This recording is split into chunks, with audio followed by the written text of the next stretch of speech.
Friends welcome back to the channel. दोस्तों स्वागत है आप सभी का यहाँ पे। बहुत इम्पॉर्टेंट अपडेट है यहाँ पे। डीएफएस की तरफ से फाइनली जो ऑर्डर्स हैं after the honourable Supreme Court of India की इंटरवेंशन, वो ऑर्डर्स यहाँ पे रिलीज़ हो चुके हैं। Friends you know that honourable Supreme Court of India की तरफ से जितने भी ऑर्डर्स आ रहे हैं वो सारे जहाँ पे अपडेट जितने भी हैं वो डीएफएस साथ के साथ ऑर्डर्स रिलीज़ कर रहा है। यहाँ पे एक बड़ी ही इम्पॉर्टेंट बात ये है अभी जितने भी सुप्रीम कोर्ट डायरेक्शंस दे रहा है वो डीएफएस हो, मिनिस्ट्री ऑफ फाइनेंस हो, वो साथ के साथ उसे इम्प्लीमेंट कर रही है। कहीं ना कहीं ये डीएफएस को भी पता है भी यहाँ पे ये सारे राइट्स पेंशनर्स के बनते हैं। They are just waiting for the honourable Supreme Court of India के orders. Means that you have to go to court, win the case, and you will get suitably what the court wants and you want if it is in the right direction. देखते हैं यहाँ पे क्या orders हैं from the department of financial services ministry, from the ministry of finance, department of financial services की तरफ से। Friends let's see what is the official update here. You can see the payment of arrears का भी यहाँ पे उन्होंने submissions friends यहाँ पे कर दिया है। Annexure 1 and annexure 2 Government of India, Ministry of Finance, Department of financial Services, Jeevan Deep building, 25 October 2024 की नोटिफिकेशन है friends to all the chairpersons all regional rural banks.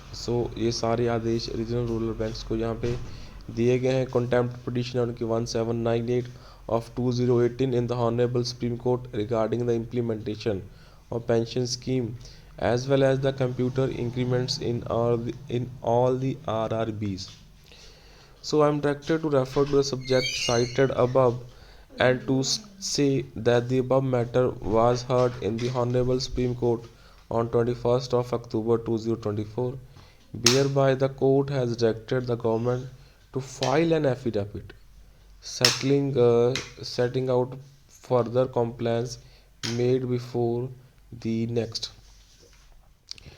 यहाँ पे ये है टास्क एंड टाइमलाइंस। यहाँ पे even the timelines are being given. Submission of fortnightly progress report as on 31 October 24, timeline of 4 November 24, agency responsible RRB.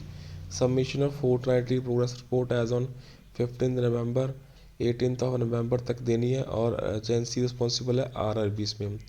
Meeting with sponsor bank and association to review progress and sort out issues in implementation of DFS instructions dated 18th of September 24 on computer increments and dated the 3rd of October 24 on pension and family pension. Timeline at 22nd November 24, agency responsible and NABARD. Payment of current pension, family pension from November 24 to excluded employees जो dismissed है, removed है, terminated है, compulsory retirement है as penalty, terminated on medical grounds before 31st March 2018 and resigned and exercise notion under। उसका timeline है 30th नवंबर 24 और जो agency responsible है वो आरआरबी है इसमें। फ्रेंड्स यहाँ पे आप देख सकते हैं submission of final progress report वो 3rd of January 25 है। Filing of compliance affidavit in honourable Supreme court वो 8th of January 25 है। Hearing in honourable Supreme court 30th of January। जनवरी में यहाँ पे कुछ ना कुछ पॉजिटिव आपको डैम श्योर मिलने वाला है। एंड जो 11th पॉइंट है that is the 25% of area of computer increment thus totalling 100% वो 31st March 2025 तक रिलीज हो जाएगा। These are the big update that has to be done by the responsible RRBs. That's it for this session. Kindly support us by subscribing and joining the button.